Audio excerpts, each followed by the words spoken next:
अभिभाषण से बजट सत्र शुरू होगा। कल मोदी सरकार के कार्यकाल का आखिरी बजट यानी इंटरिम बजट पेश किया जाएगा। दीपक सर, इस बार अरुण जेटली की जगह पीयूष गोयल अंतरिम बजट पेश करेंगे। लोकसभा चुनाव से ठीक पहले पेश होने वाले इस बजट पर सभी की नजरें टिकी हैं। उम्मीद जताई जा रही है कि चुनावी बजट होने के कारण सरकार कोई बड़े ऐलान कर सकती है। सरकार के कार्यकाल का आखिरी बजट होने की वजह से ये अंतरिम बजट होगा। बजट सत्र से पहले आज केंद्र सरकार ने सर्वदलीय बैठक भी बुलाई है। मोदी सरकार के अंतरिम बजट से लोगों और किसानों को क्या क्या उम्मीदें हैं, इस पर चर्चा करने के लिए हमारे साथ एक बड़ा पैनल मौजूद है। उस पैनल से हम आपका तारुफ कर रहे हैं। इससे पहले हम आम लोगों की प्रतिक्रियाएं सुन लेते हैं। बजट को लेकर क्या उम्मीदें सरकार से हैं लोगों को। अभी जो बजट आने वाला है तो वो हम लेडीज लोग चाहेंगे कि थोड़ा बजट लेडीजों को ध्यान में रख के बनाया जाए। हाउस होल्ड जो भी चीजें हैं उनके रेट कम होने चाहिए। गोल्ड है, जैसे गोल्ड का भी रेट कम होना चाहिए, क्योंकि हम हिंदू लोग हर ओकेजन पे गोल्ड खरीदते हैं और लेडीज जो रहती है अपनी सेविंग में से गोल्ड खरीदती है। तो हम चाहेंगे कि गोल्ड का रेट थोड़ा कम होना चाहिए। बट ऑब्वियसली बजट तो सबको ऐसे ही हो कि सब चीजें जो एवरीडे यूज की हो उसमें तो थोड़ा कम ही हो, सबको लगे। एवरीडे यूज आइटम्स कम होगी तो उसमें से सेविंग्स होगा। हाउस होल्ड वाइफ जो हाउस वाइफ है वो तो उनसे सेविंग करते हैं, वो बचा बचा के वो अपनी जो भी जरूरतें पूरी करती है। तो जैसे कि गोल्ड है, ज्वेलरी है, कुछ भी हो, वो तो हाउस होल्ड आइटम्स में सेविंग कर करके ही बचा के लेती है। तो बड़ा सरकार से कि जिसका रोजगार जो छीन गया है, जहाँ अस्थायी एक जगह बना दिया जाए कि हाँ यहाँ पर आप लोग बेचा जाए, कि यहाँ आपको मिले कि आराम से बेच लिया जाए, किसी को तंग ना किया जाए। बजट से यही चाहते हैं सर कि बाजार में बहुत महंगाई बढ़ गई है, सस्ता सामान मिले पब्लिक को। गरीब आदमी बहुत त्राही त्राही कर रहा है। कभी बालू सरकार बंद कर देती है तो कभी कुछ कर देती है। फुटपाथ दुकानदार सब त्राही त्राही कर रहा है। ये सरकार अगर दे दे बना के कहीं हम लोग को वेंडिंग जोन ही की तरह, तो हम लोग वहाँ अस्थायी हो जाएं। जो दूसरे से टैक्स लेते हैं हम लोग भी देने के लिए सरकार को तैयार हैं। तो as a lady, as a housewife मैं सोचती हूँ कि हमारा जो किचन है वो इतना महंगा नहीं होता जाना चाहिए। गैस है, घर के दालें हैं, ये सब्जियां हैं, इन सब के रेट कंट्रोल किए जाने चाहिए। गवर्नमेंट को ऐसे सिस्टम बनाने चाहिए कि टैक्स लिमिटेड कटे और सबको सारी सुविधाएं प्रॉपरली मिले। स्पेशल है कि आपको जो गोल्ड की प्राइस है उस पर थोड़ी लगाम लगनी चाहिए। जैसे कि पीछे सोना वो 250 रुपए ग्राम था, आज 3350 रुपए ग्राम हो गए। इस पे थोड़ा कंट्रोल होना चाहिए। गवर्नमेंट को चाहिए कि इस पे ड्यूटी कम करे।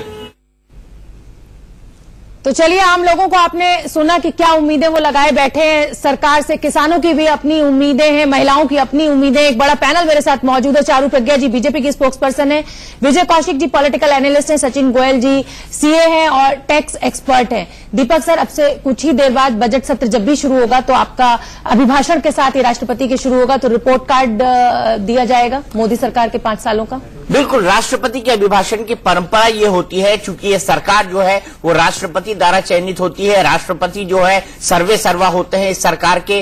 तो परंपरा ये रही है संसद की कि जब भी साल के पहले वक्त सत्र लगता है और बजट सत्र शुरू होता है तो राष्ट्रपति के अभिभाषण के साथ शुरू होता है। और राष्ट्रपति वही अभिभाषण पढ़ते हैं जो सरकार की तरफ से क्लियर होता है। चूंकि ये सरकार राष्ट्रपति की होती है, इसलिए सरकार ने पिछले साल क्या किया और सरकार आगे क्या करने वाली है, इसकी एक रूपरेखा, इसका एक लेखा जोखा पेश किया जाता है सरकार के माध्यम से, राष्ट्रपति के अभिभाषण के माध्यम से। तो राष्ट्रपति महामहिम रामनाथ कोविंद जब अपना अभिभाषण पढ़ेंगे तो सब लोग टकटकी लगाए बैठे होंगे ये जानने के लिए कि मोदी सरकार ने पिछले 5 साल में जो वादे किए हैं उसमें कितने पूरे किए हैं, कितनी योजनाएं उनकी ग्राउंड लेवल तक पहुंच पाई हैं, कितना भ्रष्टाचार वो कम कर पाए हैं, कितनी योजनाओं को वो सीधे किसानों तक पहुंचा पाए हैं, कितने फायदे वो सीधे लोअर मिडिल क्लास या बीपीएल परिवारों को दे पाए हैं। एक अनुमान के हिसाब से जो मोदी सरकार का क्लेम है उसके हिसाब से, शोभना मैं आपको बता दूं, उनका यह मानना है कि सरकार की जितनी योजनाएं हैं, चाहे वो उज्ज्वला योजना हो, चाहे वो जनधन योजना हो या और किसी अन्य तरह की योजना हो, इन तमाम योजनाओं का लाभ 22 करोड़ परिवारों को पूरे देश में मिला है। और अगर ये सोच लीजिए 22 into 5 तो मोदी सरकार सीधे सीधे जीत जाती है। तो क्या ये आंकड़े सिर्फ जुबानी जमा खर्चा है? क्या ये आंकड़े राष्ट्रपति के अभिभाषण में परिलक्षित होते हैं? क्या ये आंकड़े राष्ट्रपति के अभिभाषण में आते हैं और आगे के समय के लिए वो अपना क्या रोड मैप देते हैं? क्योंकि सरकार खत्म हो जाएगी, मई के 3rd वीक से या 4th वीक से नई सरकार सामने आ जाएगी। नई सरकार मोदी जी की आती है या कोई अन्य सरकार आती है, वो किस दिशा में इकोनॉमी और देश को ले जाती है, ये भी देखने वाली बात होगी। लेकिन कम से कम 5 सालों का लेखा जोखा आज हमको मिलने वाला है। लगभग 600 वादे किए थे पिछले 5 सालों के दौरान, 600 छोटे बड़े वादे किए गए थे, जिसमें से 350 या तो पूरे हुए हैं या आंशिक तौर पर पूरे हुए हैं। तो स्ट्राइक रेट जो है उसको अभी भी थोड़ा कमजोर कहा जा सकता है। तो मेरे ख्याल से राष्ट्रपति के अभिभाषण में यह साफ हो जाएगा कि मोदी सरकार ने इस मैच को कितने स्ट्राइक रेट से खेला है और ऐसे में क्या उनको दूसरी इनिंग मिलती है या नहीं मिलती है। क्योंकि आज वनडे का जमाना है और भारत की हालत खराब है, तो किसकी हालत खराब रहेगी संसद के अंदर, ये देखना बड़ा दिलचस्प होगा। हाँ, और एक और जो उम्मीदें अभी हम लोगों को सुनवा रहे थे दीपक सर, आप देख ही रहे थे कि हर एक की अपनी उम्मीदें, महिलाएं अपने किचन सस्ता चाहती हैं, किसान चाहता है कि मंडी में आसानी हो जाए, पैसे उसको बढ़िया मिल जाए, हर एक की अपनी अपनी उम्मीदें हैं। लेकिन कहीं ना कहीं फिस्कल प्रेशर के चलते क्या आपको लगता है, और चुनाव भी सामने है, सरकार उस तरीके से खजाने को खोल पाएगी? मैं उससे पहले आगे बढ़ूं, मैं आपसे जानना चाहता हूं आलू प्याज आजकल किस रेट पे मिल रहा है? आलू तो सर 20 रुपए किलो मिल रहा है, लेकिन अगर आप सफल की दुकान से ले लीजिए तो थोड़ा सस्ता पड़ जाता है, 18 रुपए भी मिल जाता है। चलिए, आलू प्याज के भाव तो हमने देख लिए, क्योंकि बिना आलू प्याज किचन में काम शोभना हम लोग कर नहीं सकते, ये बड़ी हकीकत की बात है। और आलू प्याज से सब चीजें बन जाती है। हाँ। लेकिन एक जो सबसे पॉजिटिव फैक्टर मोदी गवर्नमेंट में रहा है वो ये रहा है कि इन्फ्लेशन को कंट्रोल में रखा है। हाँ। और इन्फ्लेशन कंट्रोल में रहा है, इसके साथ किसानों के लिए दिक्कतें पैदा हो गई हैं, क्योंकि वो चीज जो सस्ती मिल रही है उसमें आड़तिये भी पैसा ले लेते हैं, उसमें ट्रांसपोर्टेशन का पैसा भी लग जाता है, और जो किसानों को अंतिम कीमत होती है वो बेहद कम मिलती है। तो मुझे लगता है कि जो ये आर्थिक कृषि के क्षेत्र का आर्थिक संकट है, इसको किस तरह समान किया जाए, वो मोदी सरकार के लिए एक बड़ी चुनौती होगी। और मोदी सरकार को जिन फैक्टर्स पे ध्यान देना है उसमें रोटी, कपड़ा, मकान, दुकान, दवाई, शिक्षा, किसान और विज्ञान है। विज्ञान के लिए तो हमारे वैज्ञानिकों ने काफी आगे तक की बात कर दी है, स्पेस में हम इंसान भेज रहे हैं, मून मिशन तक जा रहे हैं, लेकिन जमीन और धरातल पर हम क्या करते हैं? क्या हम रोटी, कपड़ा, मकान, दुकान, दवाई, शिक्षा और इन तमाम चीजों को देने में पिछले 5 साल में कामयाब हुए हैं? इसको समझना राष्ट्रपति के अभिभाषण के जरिए बेहद महत्वपूर्ण होगा। चारू जी, उम्मीदें बहुत ज्यादा हैं, चुनावी साल है, आप भी पूरा कैश करने की कोशिश करेंगी। हिंदी हार्टलैंड में आप 3 बड़े राज्यों को हार चुके हैं, किसानों के ऊपर हाथ रख दिया है राहुल गांधी ने। ऐसे में बजट में हम क्या उम्मीद करें? आपके कृषि मंत्री ने कहा भी है कि ये जो बजट होगा वो बिल्कुल किसानों पर आधारित होगा, किसानों के लिए होगा। इस वक्त हमारे देश में बहुत ज्यादा जरूरत है कि हम किसानों की तरफ ध्यान दें और किसानों के लिए काम करें। उसका मतलब सिर्फ ये नहीं है कि उनकी लोन माफी कर दी जाए, उसका मतलब ये है कि हम जो किसानों की रोज की जिंदगी की सुविधाएं हैं वो हम बढ़ा दें। जैसे अगर किसी को घर खरीदना है उसका रेट कम हो जाना चाहिए, किसी को लोन लेना है वो लोन लेने का इंटरेस्ट रेट कम हो जाना चाहिए, फर्टिलाइजर की सब्सिडीज हमारी सरकार देती आ रही है। तो इस तरीके की जितनी सारी चीजें हमारे बजट में फिगर होती है, जो रोज की जिंदगी में चीजें हमारी काम आती हैं, उन सबकी जो कॉस्ट ऑफ लिविंग है वो डाउन आती जा रही है। हम पिछले 5 साल में देख रहे हैं। यूबीआई पर पूरी उम्मीद की जा रही है कि यूबीआई आप लेकर आ रहे हैं, लेकिन क्या आप ये भी बताएंगे कि कैसे देंगे, किसको मिलेगा, कितना मिलेगा? इसके ऊपर बड़ी उम्मीद है। राहुल गांधी इस पर दांव खेल गए। ये राहुल गांधी जी ने जो स्टेटमेंट दिया है वो मुझे लगता नहीं है इन्होंने बहुत बैकग्राउंड चेक करके दिया है। सरकार इस पर काम जरूर कर रही है, पिछले 2 सालों से इस पर काम हो रहा है, रिपोर्ट्स बनाई जा रही है, रिपोर्ट सबमिट करी जा रही है, लेकिन कुछ भी इस तरीके का अब तक सरकार ने अनाउंस इसलिए नहीं किया है क्योंकि कोई नतीजे अभी तक हमारे हाथ में आए नहीं है कि सरकार इस तरीके की स्कीम कैसे अप्लाई करेगी। ठीक है, लेकिन देखने वाली बात यह है पिछले 5 साल से जैसे हमारी सरकार चल रही है, जो जैम के सिस्टम पे चल रही है, जनधन है, आधार है और मोबाइल है, इन तीनों चीजों को लिंक कर जैसे सिस्टम एक बनाया जा रहा है, उससे हमारे सरकार का बहुत सारा पैसा बच रहा है। पिल्फरेज डेटा उपनिवेशवाद पर ऊपर कोई बात होगी इस बजट में? सॉरी, डेटा उपनिवेशवाद के ऊपर कोई बात होगी बजट में? क्योंकि जिस तरीके से हमारा डेटा बाहर जा रहा है, बाहर की कंपनी आ रही है। चलिए, मेरे पास समय की थोड़ी सी पाबंदी है, मैं आऊंगी इस पर। ब्रेक के बाद फिलहाल रुकना होगा एक छोटे से ब्रेक के लिए, और ब्रेक के बाद हम जानेंगे कि क्या क्या बढ़िया योजनाएं आज सरकार बजट में कल हमें दे सकती है।